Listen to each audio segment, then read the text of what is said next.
Salam, hörmətli izləyicilər. Mən hüquqşünas Seyidzadə. Əslində bugün dekabrın 31, 2025-ci ildə bayram təbii videosu çəkmək istəyirdim. Amma dünən aldığım məlumatlar məni məcbur etdi ki, bir xəbərdarlıq videosu çəkim. Həmin sənətli ev sahibləri üçün, həmin sənətsiz ev sahibləri üçün, eyni zamanda həmin sənətli və sənətsiz obyekt sahibləri üçün, eyni zamanda əlilliyi olan şəxslər üçün bir video çəkince xəbərdarlıq olsun.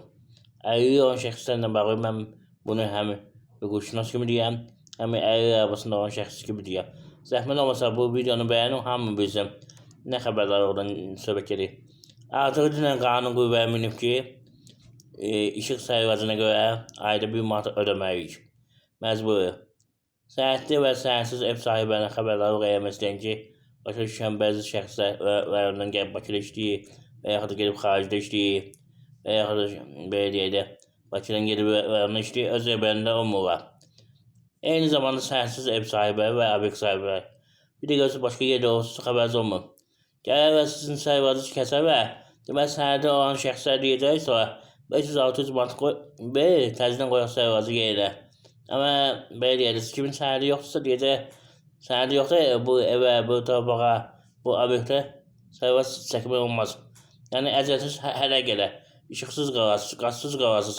Hörmətli izləyicilər, ehtiyatlı olun, əsas məsələdən biri budur. İmkan vermir. Bunu mən nəyə görə indi çəkirəm?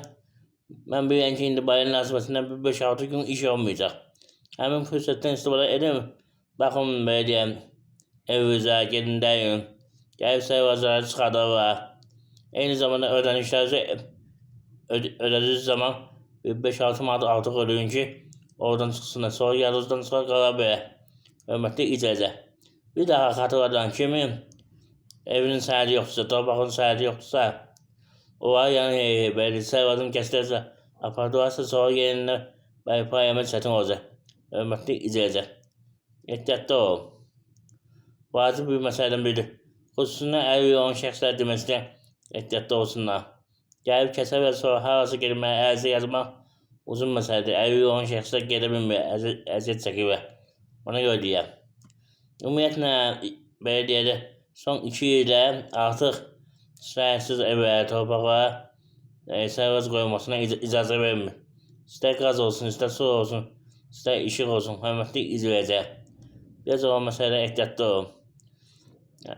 Amma yenə də belə məyus edici xəbərlər olsa, mən bütün Azərbaycanların dünya həmrəylik münasibətinə təbrik edirəm, uzun ömür, can sağlığı arzu edirəm. Yeni ildə yeni nailiyyətlər arzu edirəm. Həm həmrəylik gününüz, həm yeni il bayramınız mübarək olsun. Hörmətli izləyicilər, diqqətinizə görə sağ olun. Kimin nəsi var olsa, WhatsApp-a səslə göndərsin, zəhmət olmasa. Sağ olun.